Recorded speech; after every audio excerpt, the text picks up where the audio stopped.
News with no bias. News with no exception. Delivering nothing but the truth.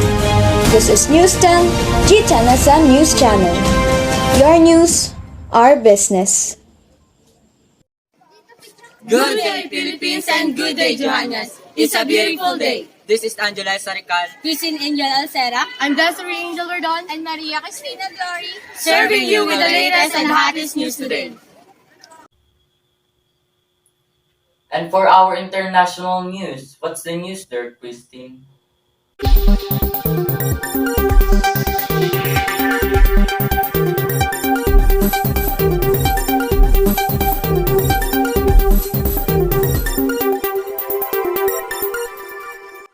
The Italian Catholic Church released its first accounting of alleged clergy sexual abuse against minors and vulnerable adults Thursday.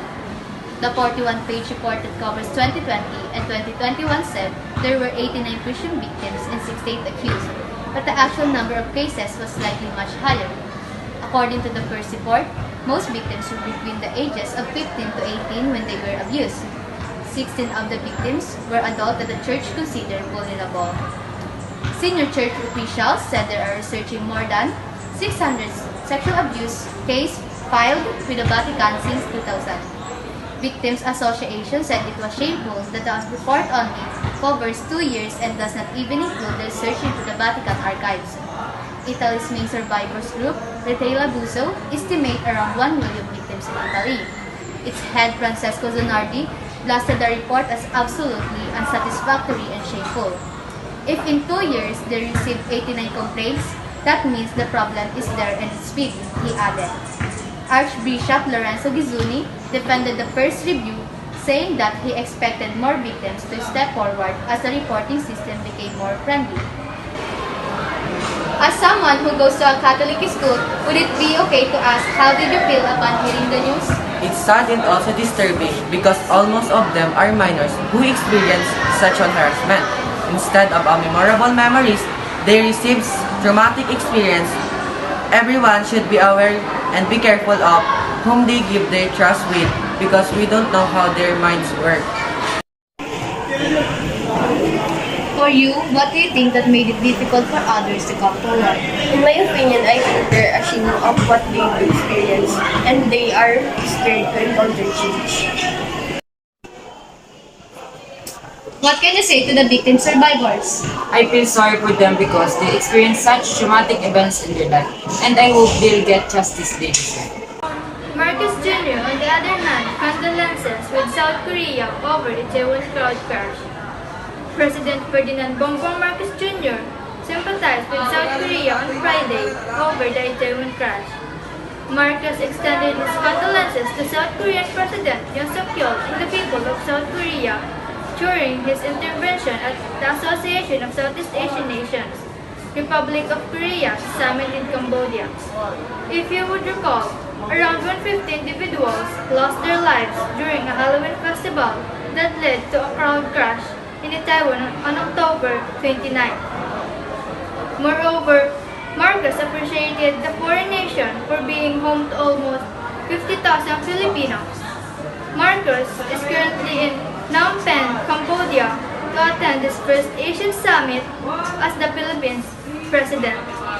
Why did you think the disaster happened? I think the disaster happened because of overcrowding and they didn't think the possibilities outcome for their lack of security and safety. I know they just want to have fun their night in Taiwan, but I think they should think of their safety first. As someone who watched Korean shows, what did you feel about the singers who are one of the victims of Itaewon crowd crash? I feel bad to those victims and to their families. The singers that are victims are just beginners. They are just starting their career, but then it ended soon. I just hope that their family will be okay soon. Meanwhile, in Ukraine, Russian airstrike targeted Ukraine's energy facilities again. Thursday, as the first stop of the season fell in KYIV, a harbinger of the hardship to come as Moscow's missiles continue to take on power and gas plants as winter descends. Russia on Tuesday unleashed a nationwide barrage of more than 100 missiles and drones that knocked out power to 10 million people in Ukraine. Strike described by Ukraine's energy minister as the biggest assault yet on the country's battered power grid in nearly 9 months of war.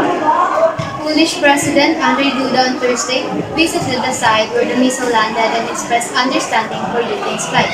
It is a usually difficult situation for them, and there are great emotions. There is also great distress, Duda said. The head of Ukraine's presidential office, Andriy Yermak, called the strike on enemy target named tactics of cowardly losers. Cops snub woman for using PNP logo to dupe people in Samar. A woman is facing criminal complaints after she was arrested by policemen in Barangay Kanhumawid in Gandara Town, Samar, last November 19 for allegedly using the logo of the Philippine National Police to dupe people. Annalisa Austria, 37 and a resident of Barangay Oyandik, Motyong Town, Samar, is currently under police custody on accusations of violating Article 179 of Presidential Decree 38, or the illegal use of insignia, and Article 170 of the Revised Penal Code for falsification of public documents. Major Riotan, chief of the Gandara Police Station, said they received information that the group was recruiting members of the Alpha Omega World Development Marshall Program. The group requires a processing fee in the amount of 300 pesos using the logos of the different state departments, including the Philippine National Police. Ten said Austria failed to show proof that he has the authority to use the logo of the police organization. A certificate of incorporation from the Security and Exchange Commission also proved that the Alpha Omega World Development Marshall Program, Inc. was already revoked by the Commission. Ship crew caught with shabu hidden in Arpad. A crew member of a cargo ship has been arrested by the authorities in Batanes after he was caught with suspected methamphetamine hydrochloride or shabu that was concealed in a box of Arpad during an inspection. The Philippine Coast Guard or PCG said Monday, November 21. The PCG identified the suspect as Wilbert J. Salengua Camacho, 28 of Barangay Ihubok, 1, Basco, Batanes. Camacho, an oiler at MV Everwin Store 3, was nabbed by the authorities after Snappy, a Coast Guard working dog, CGWD, detected 2 sachets of suspected shabu inside an airpod in his cabin last Saturday.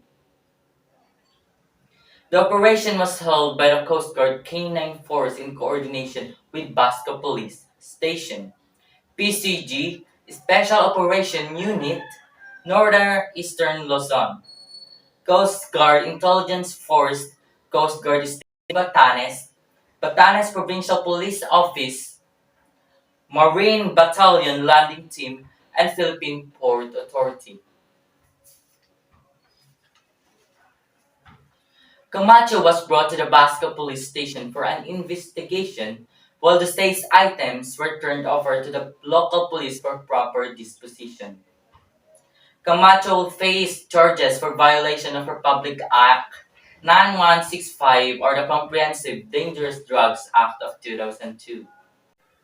Over 1.3 million meth seized from high-value suspect in Cavite. Lucena City, anti-illegal drugs policeman seized 1,360,000 pesos worth of shabu or crystal meth from an alleged high-value drug trafficker in Bacoor City, Cavite Province on Thursday, November 17 night. In a report, the Police Regional Office 4A, PRO 4A, said the combined operatives from the region's Drug Enforcement Unit, Philippine Drug Enforcement Agency agents and local policemen arrested Michael Angelo Cecilio in a sting operation in Barangay Molino 7 around 8:30 p.m. Authorities confiscated from Cecilio 2 na-tied plastic bags of shabu weighing 200 grams when an estimated dangerous drugs board value of 1,360,000 pesos. Police were trafficking down the stores of shabu peddled by the suspect. Also confiscated from the suspect was motorcycle believed to have been used in his illegal drug trade. The suspect was detained and is facing a formal complaint for violating Republic Act 9165 or the Comprehensive Dangerous Drugs Act of 2002. On Wednesday, the same police group also seized 2,580,000 pesos worth of shabu and marijuana from two suspected big-time drug traffickers in buy-bust operations in Antipolo City, Rizal, and Dasmariñas City, Cavite, INQ. Update last November 21, 2022, prices of oil had a rollback. Motorists had a slight reprieve as oil firms announced slight rollback. And separated by series, Pilipinas, Shell, and Sea Oil said they will cut down the price per liter of gasoline by 40 centavos and diesel by 2 pesos and 15 centavos and kerosene by 2 pesos and 10 centavos. Petrogas PTT Philippines and Clean Fuel, meanwhile, implemented the same changes except on kerosene, which they do not carry. The changes took effect at 6 a.m. last Tuesday, November 22, except for Clean Fuel, which implemented the adjustment at 12:01 a.m. However, sources said that there will be a big-time oil price rollback next week. The estimated rollback ranged from 3 pesos to 50 centavos to 3 pesos to 70 centavos per liter of diesel and 1 pesos to 1 peso and 20 centavos per liter of gasoline and 2 pesos and 20 centavos to 2 pesos and 40 centavos per liter of kerosene. For further updates are still be awaited.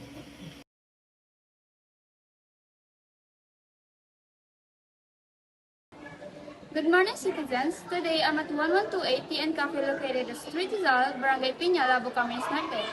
This cafe is newly opened, but its popularity is already boosting and catching consumers' attention, especially to students. Some say their products are providing them a flavorful experience of coffee and tea. Are they real? Let's talk to this group of customers. Good morning, students. How are you? We've been told that this cafe are popular among the students. Check out the events reporters. It's indeed a popular. We always see it from the Facebook page, and some of our friends recommended this cafe to us. We need to try and we're times visiting here. Wow, I can really tell that you are enjoying time. And your drinks look delicious. What did you order? I ordered dark chocolate milk.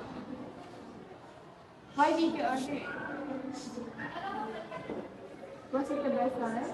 Yes, it was the best seller and definitely my favorite. Guess that you are that answer. How will you guys rate the customer service of this coffee? I will rate this a 95 because they gave us a good service. The drinks they serve taste really good and they serve us our best. We'll find that out. Thank you, students. Enjoy your time.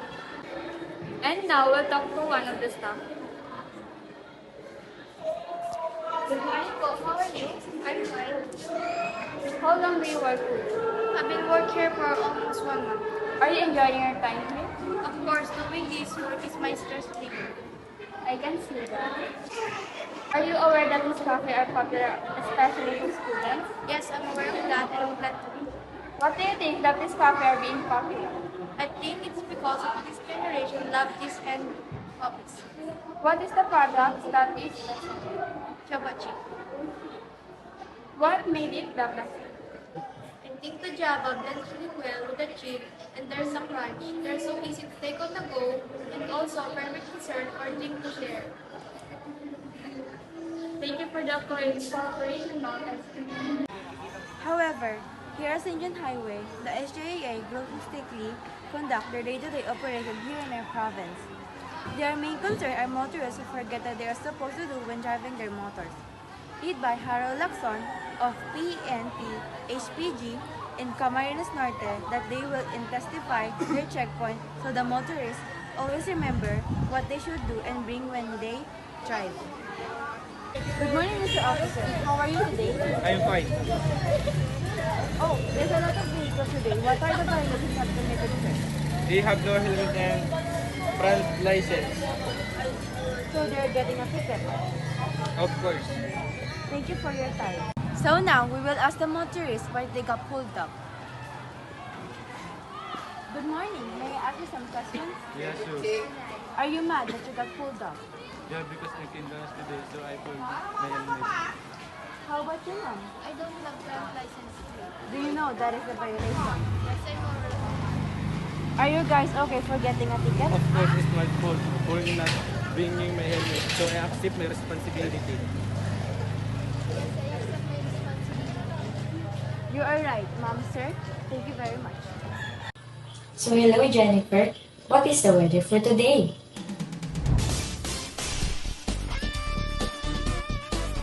Smart Sound. Thank you, Glory. Good day, everyone. The weather in the Philippines in this December is very hot. The average temperatures are between 25 degrees Celsius and 30 degrees Celsius. Drinking water regularly is advisable. You can expect about 3 to 8 days of rain in the Philippines during the month of December.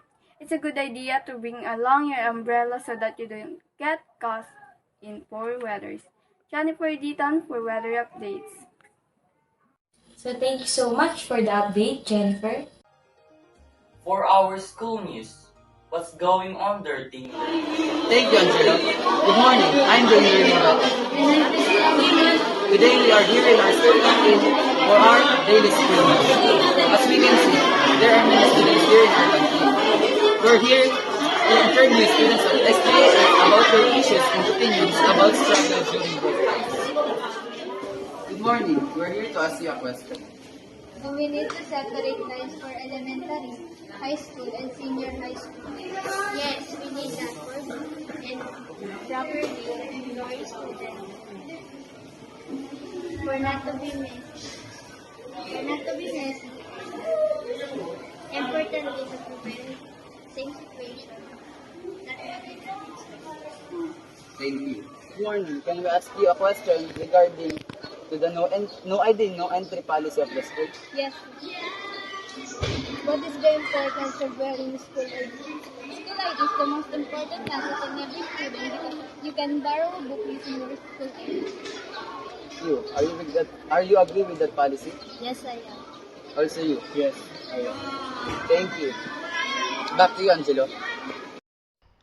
The movie adaptation of the popular Wattpad story that has a million readers is a big surprise to fans, starting Heaven Paralejo and Marco Gala as the main characters under Viva Films. You two are well-known actors in the industry. How does it feel to be chosen as the main characters in a popular Wattpad series? Of course, overwhelmed. I really appreciate the director and the writer for trusting me to portray as the Luna. And for the fans, I hope you will support the movie as well as the character. Like what Heaven said, I'm also grateful for the director and writer for choosing me. And for the fans, especially Arums, please trust my capability as how Guay trust me.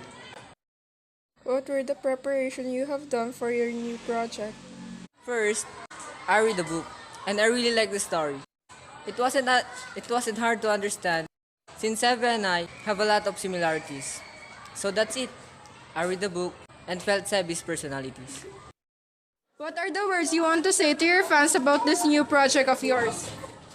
First of all, I would like to take this opportunity to thank Aaron for all your supports. I know some of them doubted me but still supports me. I will not choose an actor who cannot portray my story well. And for Direct Theodore Boborol, I know he will make sure its result will show how I visualize the rain in Spania. Beatrice McClelland, all set for Miss Ecotin International 2022. Manila, Beatrice McClelland is ready to represent the Philippines in the Miss Ecotin International 2022 pageant. She hopes to win the Philippines' second Miss Ecotin International crown after Roberta Tomandong in 2020. Definitely, I am pressured. However, I have been preparing for months now, said McClelland. who has been juggling pageantry and school.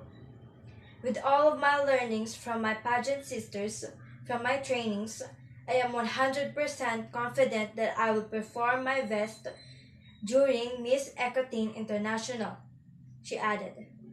And while she is aiming to win Miss Ecotin International just like Tamondong, McClellan said she would like to make her own mark in the global pageant stage. McClelland was proclaimed one of the winners of this year's Miss World Philippines competition. She was crowned Miss Ecotin Philippines with Gwendoline Fornio getting the top title. Her predecessor, Tatiana Austria, finished as first runner-up in Miss Ecotin International 2021.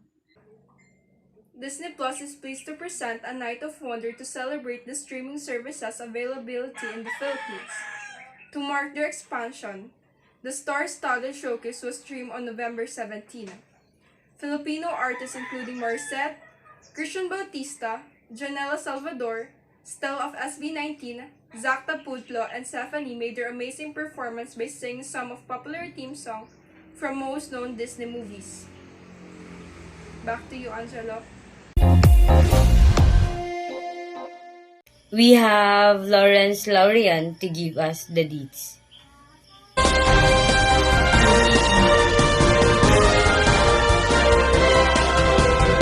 In sport news, BTS Jungkook lit up the opening ceremony for the FIFA World Cup 2022 in Qatar on December 20 local time.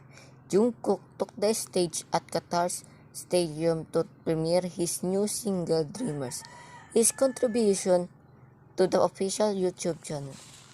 In other sports news, the Ateneo Blue Eagles advanced to the final of the 2022 V-League Women's Collegiate Challenge. Ateneo de Manila University and Adamson University set up a champion showdown in the 2022 V-League Women's Collegiate Challenge after beating separate opponent on Paco Arena. Who or what inspire you to play well in each match that you play? My friends inspire me to push forward to join the sport industry.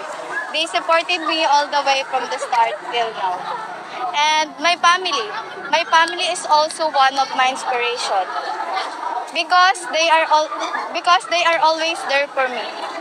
And I'm so grateful to all my supporters because they are the reason why I still play.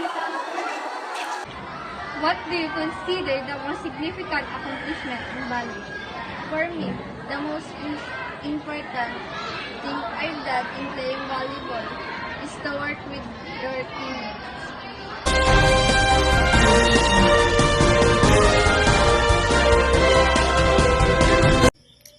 Thank you, Lawrence. Hello guys, welcome to Maki's Trivia. Do you guys want some trivia? Okay, here's some trivia for you. Do you know that the population of the Philippines is now 100 million? And we are the 7th most populated country in Asia and the 12th most populated country in the world, with an additional 12 million Filipinos who work and live overseas. These workers are commonly called OFWs or Overseas Filipino Workers. For the record, we're called Filipinos, not Filipinos. Females can be specifically called Filipinas. We also call ourselves Pinoy, which you should pronounce as Pinoy, with a short P and not Pinoy. In connection with this word, we often like to say this phrase, proud to be Pinoy or Pinoy pride.